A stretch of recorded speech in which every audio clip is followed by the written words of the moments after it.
So today we're starting parabolas, which is the second section in this chapter, but it's really the first conic section that we're going to talk about. So for parabolas, we've talked about parabolas before, they're quadratics. We're going to go into a little bit more detail with some of the equations and solving them and things like that, but for the most part, this is all information we've talked about. So there's some information here, there's pictures on your thing, and it's maybe a little hard to see, but there are some drawings up there. Actually, let me redo it so you can see them. I'll redraw them so you can see them a little better.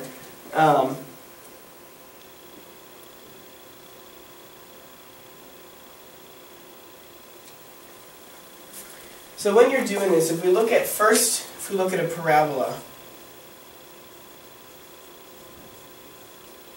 really what's happening here is a conic section is just a figure that's slicing a double cone. So if I were to slice just one of these things, so if I had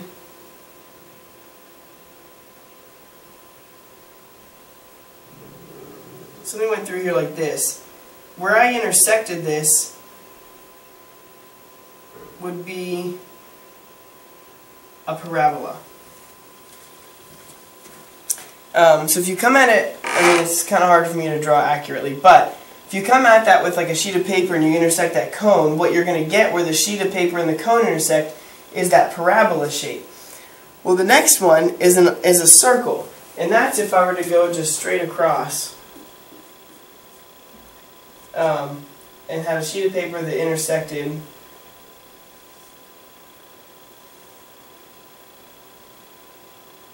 this way.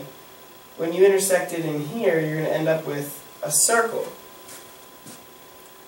And then if you were to intersect it the full way through, but at an angle,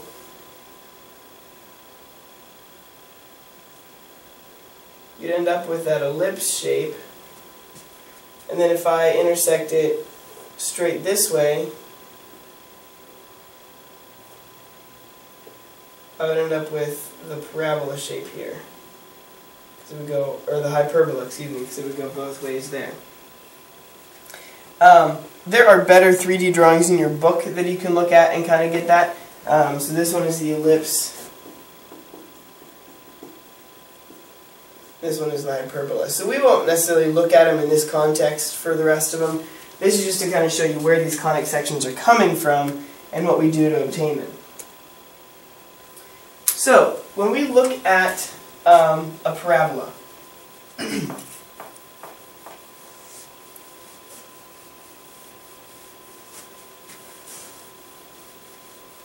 there's some pieces of it that are there that we haven't talked about before, and this is where a little more of that detail is going to come in.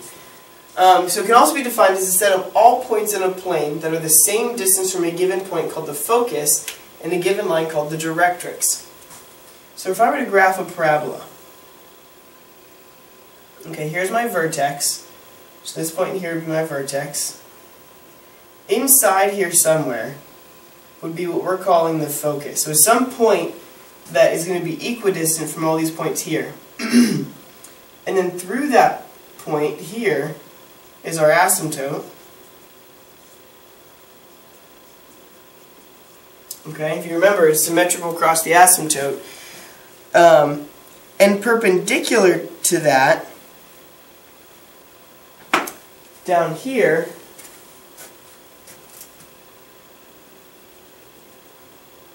is going to be the directrix.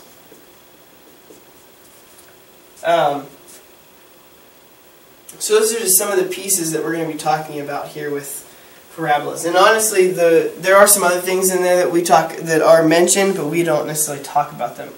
We're just going to talk about the directrix. And again, you don't need the focus and the directrix to graph it. It's just technicalities. So the equation of a parabola is in vertex form, which we've talked about. And we've talked about getting it into vertex form and such. So remember that that hk value is your vertex. And if a is greater than 0, then it's a minimum because it goes up. And if a is less than 0, it's a maximum because it goes down. So again, those are all things that we have talked about before with parabolas. Alright, so they want us to write 3x squared plus 24x plus 50 in standard form. So the first thing to do is complete the square like we've done before. So we have 3x squared plus 24x plus 50. So remember, recall what we do. We take 3 times x squared plus 8x, leave some space, and then we have the plus 50. And remember, we complete the square inside of here. So we take 8 divided by 2, and we get 4. We square that, we get 16. So I add 16 in here. Remember, what I'm really adding is 48. So then I have to subtract 48 on the outside. So whatever added in here, I subtract out there. And then we end up with y is equal to 3 times x plus 4, the quantity squared, plus 2. This is our standard form. The axis of symmetry, remember, is at the x vertex. So our vertex is at -4, positive 2. Remember, the axis of symmetry is just at that x value, so x equals -4. And the direction of opening, since a is positive, so a greater than 0, implies that it opens upward.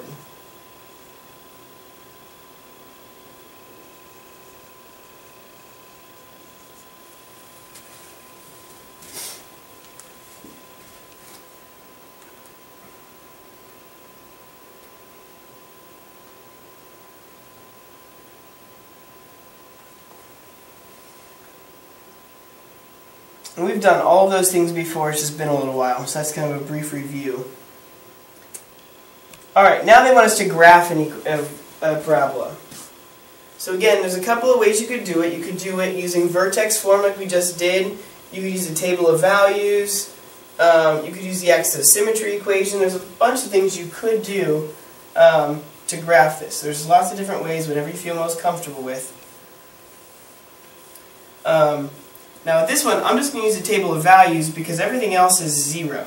Like, remember, we have our b value is 0, there's nothing else to judge it off of, so if we just look at a table of values of this, if we choose like -2, -1, 0, 1, 2, -2 squared is 4, times -2 is -8, -1 squared is 1, times -2 is -2, this will be 0, 1 squared is 1, times -2 is -2, and 2 squared is 4, times -2 is -8. So again, a is negative, so it opens downward. H and k are both 0, so it's centered at the origin. And then we have -2, -8. So we'll be all the way down here. -1, -2. 1, -2, and then positive 2, -8.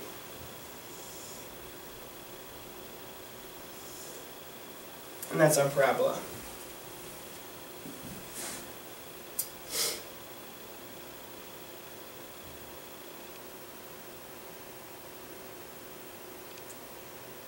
Alright, now this one is a little different because it gives us more information. So this one, I don't need to do a table of values right off the bat. We can look at this and identify what is our vertex, what is some of those other things. So here our vertex is at positive 2, positive 3. We know it opens downward because the a is negative.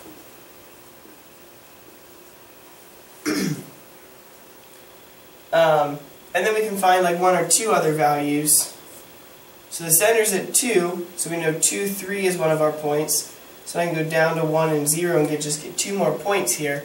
So I plug in 1, 1 minus 2 is -1, squared is positive 1, times -2 is -2, plus 3 is a positive 1. Then 0, 0 minus 2 is -2, squared is 4, times -2 is -8, plus 3 gives us a -5. So vertex at 2, positive 3, axis of symmetry goes down through this. It opens downward, So we know 1, 1 is a point, which means on the other side that's a point. And then we have 0, negative 5. So then that means on the other side that's also going to be a point.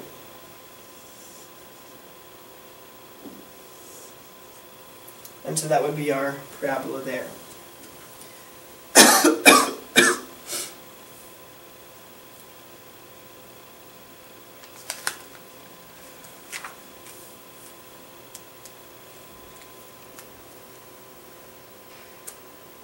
Alright, we're skipping the latus rectum. It's not an important piece, so I'm going to go ahead and skip over that. With this one, it is a little different because the y is squared this time, so everything's reversed. So if I want to write this, we have to write this, same format kind of, but everything's kind of backwards. So I'm going to separate the y's on one side, so we're going to have 4x is equal to y squared plus 2y plus 13. Now, I'm going to go ahead and factor this and do all of my stuff, and then I'll divide by 4 at the end. So if I complete the square,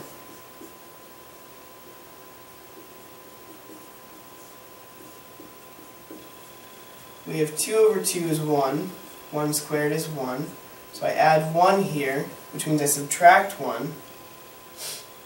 So we end up with 4x is equal to y plus 1, the quantity squared, plus 12. Now I divide by 4 and I get x equals 1/4 y plus 1 squared plus 3. Now everything's backwards. So we have our vertex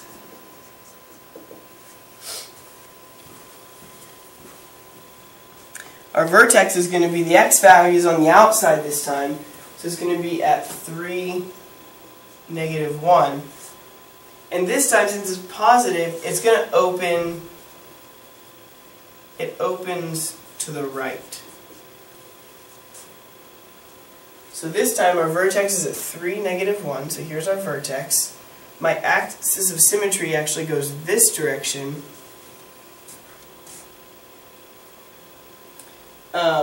And then we plug in a point or two. So if I try when, we'll say when y is 0. 0 plus 1 is 1 squared, so 1/4 plus 3 is 3 1/4. About here and here. So it's going to look something like this, is our graph this time. So if the y is the squared term, it's going to go right or left, not up or down. But everything else, if it's positive, it goes to the right. If it's negative, it goes to the left. These two are switched. So now this is our x and this is our y. But you still take the opposite. So it's just some things are switched around when you do the y squared instead. Alright. Now here's some information. I am going to give you a table in class tomorrow that you're going to fill all this out. So you don't necessarily have to copy this down on your notes, because I'm going to give you a table where you're going to be able to have a summary of all of the information for all of our pieces throughout this section. So for circles, for ellipses, for hyperbola, all of that.